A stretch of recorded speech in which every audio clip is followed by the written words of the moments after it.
Ce petit bruit, vous le connaissez probablement très bien.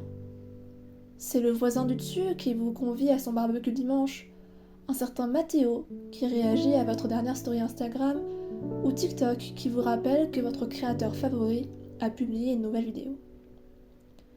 Alors, comme n'importe quel homme du 21e siècle, vous allez ouvrir l'application, alors qu'un tas de paperasse vous attend sur votre bureau. Mais bon, là, tout de suite, votre corps vous dit que vous préférez largement une vidéo amusante plutôt que d'avancer sur votre mémoire. Alors vous regardez 1, 2, 3 vidéos. Vous scrollez jusqu'à ce que l'acte vous paraisse absurde. Vous fermez l'application et vous vous pensez de l'arête du nez. Avez-vous éprouvé du plaisir ? Un peu peut-être. Mais là, tout de suite, ce plaisir a laissé place à l'ennui et au remords. Vous vous promettez d'être raisonnable et de ne plus succomber à l'envie d'un plaisir immédiat. Mais 2 heures plus tard, vous recommencez. Dans cette vidéo, je ne vais pas chercher à vous dérouler un panel des méfaits sur la santé de l'usage abusif des réseaux sociaux. Nous allons tenter de dépasser notre propre condition, de penser à l'échelle de l'humanité. Parce que les réseaux sociaux, ce n'est pas un fléau propre aux jeunes, un outil générationnel. Non. C'est une seconde réalité que l'homme postmoderne ne parvient plus à dépasser. Aujourd'hui, j'ai fait appel à quelques grands penseurs, ceux qui ont cherché ce qui faisait notre humanité, ceux qui ont disserté sur la croyance, la raison, la liberté, ces particularités intrinsèques à l'être humain et que nous avons peu à peu délaissées. Et il s'agira aujourd'hui d'apprendre à se les réapproprier. On a souvent entendu cette phrase de parents qui disent regretter que leur enfant grandisse si vite. À 18 ans, il va voler de ses propres ailes, disent-ils. Oui, à 18 ans, ils quittent le foyer. Ils sont loin, ils sont seuls. Et parce qu'ils ne sont plus à proprement parler, sous le regard parfois contraignant de leurs parents, on dit qu'ils sont libres. Mais l'esclave qui n'est plus attaché à son maître est-il réellement libre ? Suffit-il d'une paire de menottes pour nous ôter notre autonomie ? Moi je pense que non. Voyez-vous, il se pourrait même que nous soyons moins libres que le prisonnier dans son cachot. Lui, entre ses 4 murs, il a pourtant l'esprit grand ouvert. Nous, avec tout l'espace dont nous disposons, nous sommes parfois enchaînés à ces réseaux sociaux. Esclaves nous aussi, mais esclaves de nos désirs. Je m'explique. Il faut distinguer licence et liberté. Être libre, c'est évidemment pouvoir se déplacer sans contrainte, mais c'est surtout avoir la possibilité du choix. C'est l'autonomie, la capacité à créer sa propre loi morale, à agir en connaissance de cause. Et la licence, c'est cette liberté sans contrôle. Lorsque vous scrollez sur Instagram pour la 15e fois aujourd'hui, êtes-vous vraiment libre de le faire ? Vous êtes-vous posé la question des causes qui vous auraient déterminé ? C'est très rarement le cas. On ouvre l'application instinctivement, par habitude, et à ce moment-là, il semblerait que notre raison nous abandonne. Nous ne faisons plus un choix éclairé, mais nous suivons les pulsions de notre corps. Ça n'est pas toujours de notre faute à vrai dire. Ces applications sont tout de même bien faites. Récemment, je suis tombée sur un rapport qui expliquait le fonctionnement de l'algorithme de TikTok. L'application prend en compte, comme n'importe quelle plateforme, les likes et les commentaires, mais c'est son temps de visionnage et le nombre de relectures qui sont le plus valorisés. La force de cette application, c'est qu'en plus d'analyser le temps passé, elle analyse votre ennui. Elle sait bien qu'un surplus de contenu d'un même créateur ou d'une même thématique que vous semblez apprécier va vous inciter à fermer l'application une fois satisfait. Alors, pour vous garder le plus longtemps possible, elle va vous proposer une diversité de vidéos qui n'ont pas trop de lien entre elles, et puis, de temps en temps, elle vous récompense avec une vidéo que vous êtes susceptible d'apprécier. Comme ça, vous êtes incité à scroller indéfiniment. Rousseau, à son époque, critiquait déjà le progrès technique. Ce dernier s'est en fait accompagné d'une décadence morale.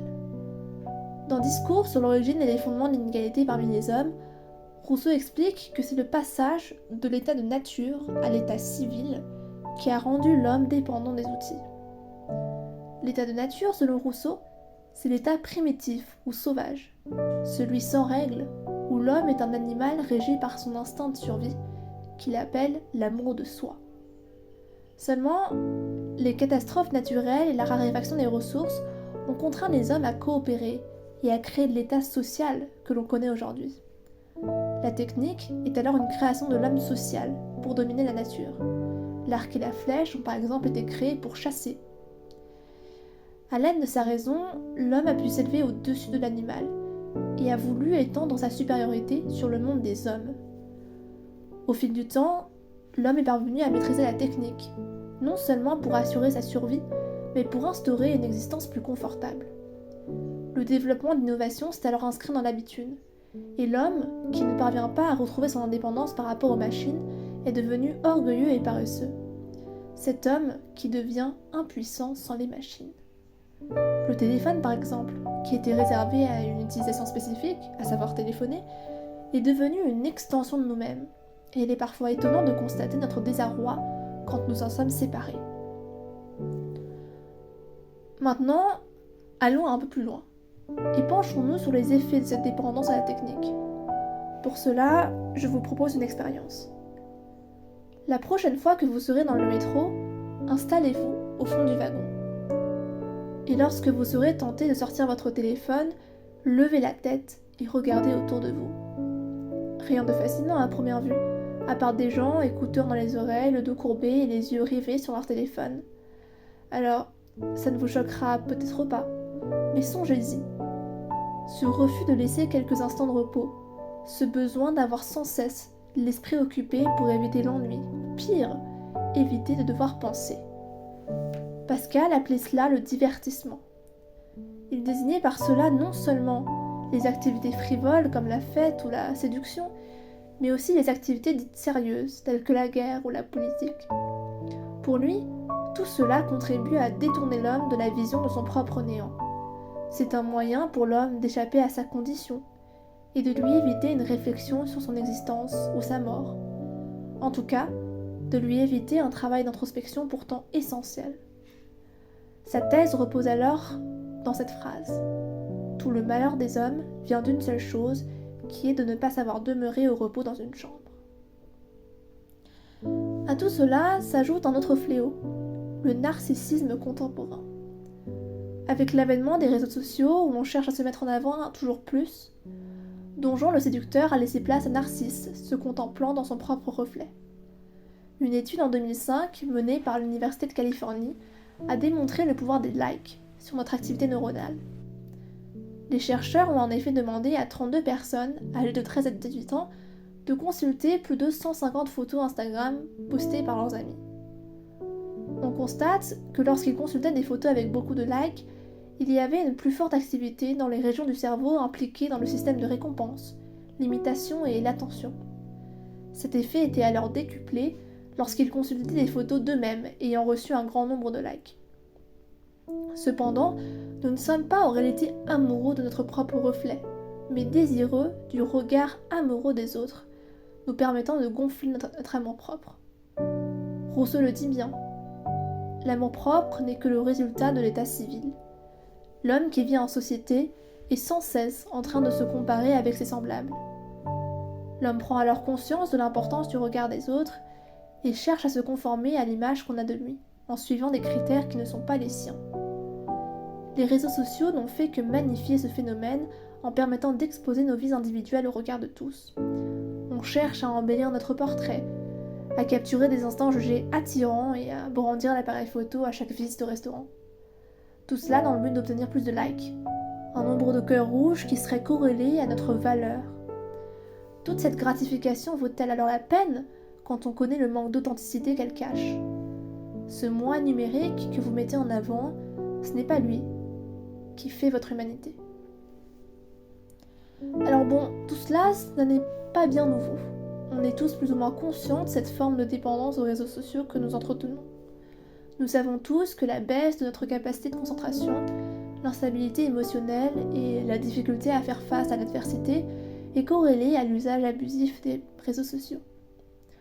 Beaucoup d'entre vous ont sûrement déjà essayé des détox de dopamine. Mais alors, comment se fait-il que même en connaissant les causes et les conséquences, nous continuons à scroller encore et encore? Pour cela, il faudrait se pencher sur le mythe de Sisyphe. Sisyphe, pour avoir osé défier les dieux, est condamné dans le Tartare à faire rouler indéfiniment un rocher jusqu'en haut d'une colline. Seulement, à chaque fois que le rocher est sur le point d'atteindre le sommet, il dévale la colline. Et Sisyphe est contraint de réitérer le même processus sans jamais atteindre le sommet. Camus reprend cette légende et érige Sisyphe au rang du héros absurde.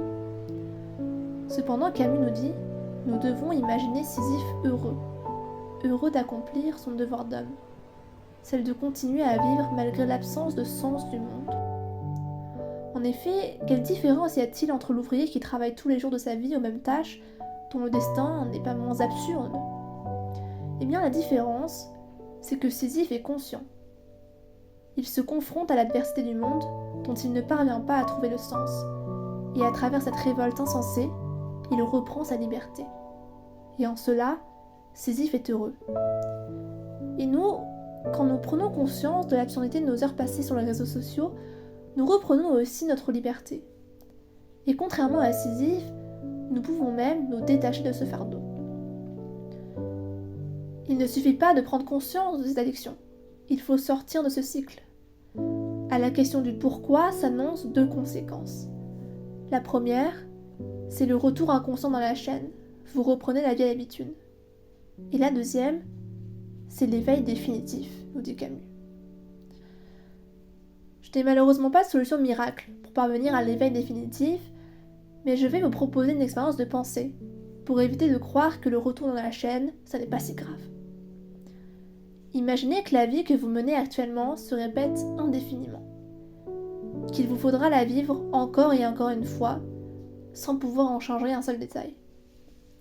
Imaginez revivre alors chaque moment de plaisir et chaque moment de douleur. Toutes vos expériences seront vécues à nouveau. Comprenez alors que pèse sur chacune de vos décisions le poids de l'éternité. Si le plus petit instant de votre vie pèse dans l'éternité, alors il vous faut assumer vos choix pleinement et ne pas courir le risque du regret. Cette expérience de pensée est ce que Nietzsche nomme l'éternel retour. Menez votre vie comme bon vous le semble, mais faites en sorte d'être assez fier de cette vie pour pouvoir assumer vos choix dans l'éternité. Je vous remercie.